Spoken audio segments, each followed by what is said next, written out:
ఒక్కసారి కొమ్మూరి గోల్డ్ కి కాల్ చేయండి. తాకట్లో ఉన్న మీ బంగారాన్ని విడిపించి మార్కెట్ ప్రైస్ కి వాళ్ళు కొనుక్కుని మిగతా డబ్బులు మీకు ఇచ్చేస్తారు. హలో అండి, అందరికీ నమస్కారం. నేను మీ కట్టా కార్తీక్. నారా లోకేష్ ఆంధ్రప్రదేశ్ సీఎం కాబోతున్నాడు. చంద్రబాబు నాయుడు కేంద్రంలో deputy PM కాబోతున్నాడు. Pawan Kalyan deputy సీఎంగానే సర్దుకోబోతున్నాడు. అంటే ఆయన సర్దుబాటుకి ఓకే చెప్పాడు. నారా లోకేష్ ఈ ఉగాదికి సీఎంగా ప్రమాణ స్వీకారం చేయబోతున్నాడు. ఇది వైసీపీ నాయకులు ఓపెన్గా చేస్తున్న ప్రచారం. నారా లోకేష్ ఉగాదికి ప్రమాణ స్వీకారం చేస్తాడని ముహూర్తం వైసీపీ పెట్టడం ఏంటి? ఒకవేళ నారా లోకేష్ సీఎం అవుతున్నాడు అనుకుంటే కూటమి నాయకులు ముహూర్తాన్ని అనౌన్స్ చేస్తారు, టీడీపీ నాయకులు ముహూర్తాన్ని అనౌన్స్ చేస్తారు. కానీ వైసీపీ అనౌన్స్ చేయటం ఏంటి? అంటే నారా లోకేష్ని ముఖ్యమంత్రి చేసే బాధ్యతని వైసీపీ ఏమైనా తీసుకుందా? మాట్లాడుకునేటువంటి ప్రయత్నం చేద్దాం. నాతో ఉన్నారు ప్రముఖ సామాజిక రాజకీయ విశ్లేషకులు కొత్తరాజేంద్రబాబు గారు. సార్ నమస్కారం. నమస్తే సార్, మీ అబ్బాయికి అన్న ప్రశ్న మీరే చేస్తారా, ఎదురింటోళ్ళు పక్కింటోళ్ళు ఇంకెవరైనా చేస్తారా? అంటే ఇప్పుడు మీరు ఇంట్రోలో ప్రస్తావించినట్టుగా ఈ విధమైన ఒక ప్రజల్లోకి చర్చ జరిగే విధంగా దీన్ని తీసుకెళ్తున్నారు వైఎస్ఆర్సీపీ. దాని బ్యాక్డ్రాప్ ఒకసారి మనం చూసినట్టయితే లేటెస్ట్ డెవలప్మెంట్ ఏంటంటే బీహార్ ముఖ్యమంత్రిగా ఉన్న నితీష్ కుమార్ రాజ్యసభకి వెళ్ళి సెంట్రల్లో వెళ్ళారు. సరే, ఆయనకి ఏ పదవి ఇస్తారో ఈ సెకండరీ. నెక్స్ట్ స్టెప్ ఏం చేశారు? దానికి ఇంకొకటి స్టెప్ వాళ్ళ అబ్బాయిని డిప్యూటీ చీఫ్ మినిస్టర్ చేశారు. ఈ బ్యాక్గ్రౌండ్ నేపథ్యంలో అక్కడ అయింది కదా, మరి ఎన్డీఏకి సెంట్రల్లో కుడి రైట్ హ్యాండ్ అంటే చంద్రబాబు నాయుడు, నితీష్. సో ఆయనకి ఆఫర్ ఇచ్చారు కాబట్టి నెక్స్ట్ ఆఫర్ ఏంటంటే ఊహాగానాలు. ఈ ఊహాగానాలు వెనక వ్యూహాన్ని నిగ్గు తేల్చే ప్రయత్నం చేద్దాం ముందు దీన్ని చెప్పుకొని. సో దీన్ని ఏం చేశారు? అదే సిమిలర్గా చంద్రబాబు నాయుడు గారిని ఉప ప్రధాని చేస్తారు లోకేష్ బాబు ప్రమాణ స్వీకారం మీరు చెప్పినట్టు. ఎందుకంటే నితీష్తో పాటు చంద్రబాబు నాయుడు కూడా సీఎం అంటే అదే కేంద్ర మంత్రి అంటే బాగోదు కాబట్టి డిప్యూటీ పీఎం అని పెట్టారు. అయితే నేనేమంటానంటే చంద్రబాబు నాయుడు గారు పిఎంఓ డిప్యూటీ పిఎంఓ ఇంకొకటో అవ్వాలి అని అనుకొని ఉంటే నేను చిన్నప్పుడు 1996, 97లోనే అయి ఉండేవాడు. ఎన్డీఏ కన్వీనర్ గా దేశాన్ని ఒక చక్రం తిప్పిన నాయకుడు. అప్పట్లోనే నాకు వద్దు, నాకు రాష్ట్రం ముఖ్యం, నాకు ఇప్పటికీ రాష్ట్రం ముఖ్యం అని ఒక డెసిషన్ తీసుకున్నాడు. రెండో అంశం, ఇది ఎందుకు ఇట్లా ప్రచారం చేస్తున్నారు? ఇందులో కుట్రకోణం ఉందా, వ్యూహం ఉందా అనేది మనం పరిశీలించాల్సిన అవసరం ఉంది. అయితే ఇప్పుడు నేను సాయి రెడ్డి మాటల దగ్గర నుంచి మొదలు పెడతా వ్యవహారం. విజయసాయి రెడ్డి గతంలో ఒకసారి ఒక సందర్భంలో ఓపెన్ స్టేట్మెంట్ జగన్ రెడ్డి గారు పాదయాత్ర చేసినా మోకాలు యాత్ర చేసినా చీఫ్ మినిస్టర్ కాలేడు, గెలవాలి అంటే కూటమి విచ్ఛిన్నం చేయాల. కూటమి ఉన్నంత కాలం జగన్ రెడ్డి గారు అయ్యే ప్రసక్తి లేదు. కూటమి విచ్ఛిన్నం చేయాలి అంటే జగన్ రెడ్డి గారి దగ్గర ఉన్న కోటరీ సరిపోదు, అది విచ్ఛిన్నం అయితేనే ఆయన అవుతాడు. లోకేష్ సీఎం కాబోతున్నాడనే ప్రచారం వెనకాల విజయసాయి రెడ్డి సలహాలో ఉన్న నిగూఢత్వం వ్యూహం. సో దాన్ని రియలిస్టిక్ గా అన్నాడు ఆయన, అయి ఉండొచ్చు. వీళ్ళు దాన్ని పట్టుకొని ఆ విధంగా వ్యూహాలు పన్నటం మొదలుపెట్టారు. వ్యూహాలు ఏంటి?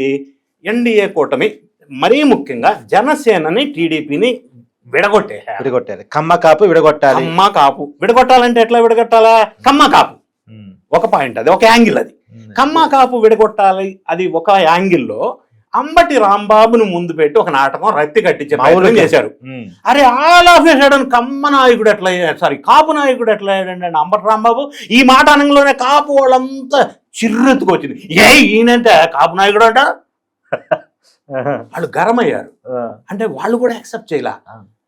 యాక్సెప్ట్ చేస్తారు సార్? పవన్ కళ్యాణ్ టార్గెట్ చేసి మాట్లాడిన వ్యక్తిని కాపు నాయకుడిగా కాపులు ఎందుకు యాక్సెప్ట్ చేస్తారు? అసలు ఈయన బ్యాక్గ్రౌండ్ నేపథ్యం ఏంది?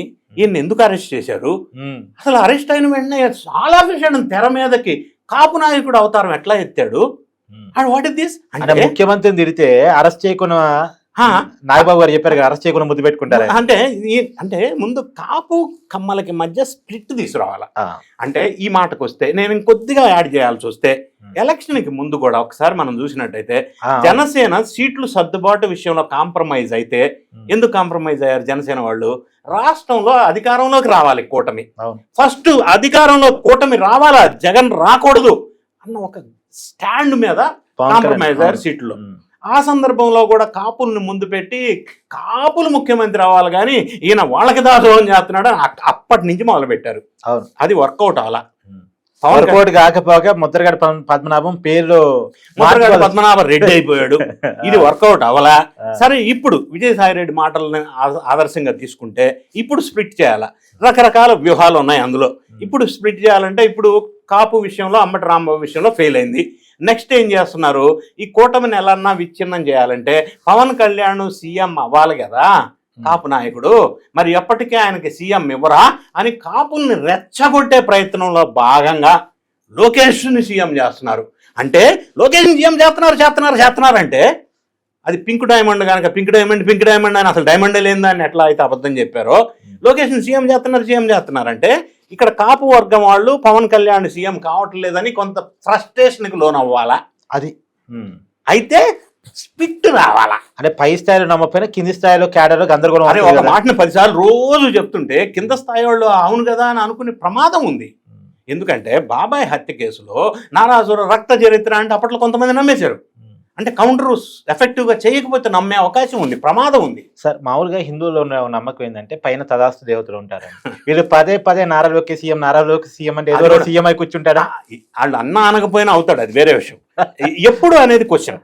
అయితే ప్రధానంగా ఇప్పుడు మనం ఆలోచిస్తే ఏపీ అంటే అమరావతి, పోలవరం అనేది చంద్రబాబు నాయుడు గారి దృష్టిలో ఉన్నటువంటి అంశం. అబ్రివేషన్ ఒకటి. రెండోది, లాస్ట్ ఎలక్షన్లో చంద్రబాబు నాయుడు గారిని కూటమిని ఎన్నుకున్నది ఎందుకు? అప్పుడున్న ఛాలెంజెస్లో అమరావతి రెడీ అవ్వాలన్నా, పోలవరం రెడీ అవ్వాలన్నా, విధ్వంసమైన ఆంధ్రప్రదేశ్ వికాసం వైపు నడవాలన్నా చంద్రబాబు నాయుడు గారి నేతృత్వం అవసరం అని ప్రజలు నమ్మి అత్యంత మెజారిటీతో గెలుపొందించారు. చంద్రబాబు నాయుడు గారికి కూడా ఇప్పుడు రాష్ట్రంలో ఆర్థిక పరిస్థితిని చక్కదిద్దటం, గతంలో జరిగిన అవకతవకల్ని వెలికి తీయటం, డెవలప్మెంట్ చేయటం, వెల్ఫేర్ యాక్టివిటీస్ ఇంకా బెటర్గా చేయటం, ఇన్వెస్ట్మెంట్స్ భారీ ఎత్తున తీసుకురావటం, ఉద్యోగ ఉపాధి అవకాశాలు మెరుగుపరచటం, సంపదని సృష్టి చేయటం, ఇవన్నీ ప్రధానమైన ఆయన ముందున్నటువంటి ఛాలెంజెస్, అంశాలు. ఆ విధంగా ముందుకెళ్తున్నప్పుడు చంద్రబాబు నాయుడు గారు రాష్ట్రాన్ని లోకేష్ బాబుకో ఇంకొకరికో వదిలేసి సెంట్రల్కి వెళ్తారు అని అది సాధ్యం కాదు. అది ఎందుకంటే ఆయన స్టేట్ ఫస్ట్. ఎలాగైతే ట్రంప్కి అమెరికా ఫస్ట్ అని నినాదం తీసుకున్నారో, ఎలాగైతే మోడీ గారు ఇండియా ఫస్ట్ అని నినాదం తీసుకున్నారో, చంద్రబాబు నాయుడు గారికి ఆంధ్రప్రదేశ్ ఫస్ట్ ప్రయారిటీ. ఇప్పుడున్న దాన్ని చక్కదిద్ది మెరుగైన ఫలితాలు తీసుకురావాలని ఆయన దృఢ సంకల్పంతో ఉన్నారు.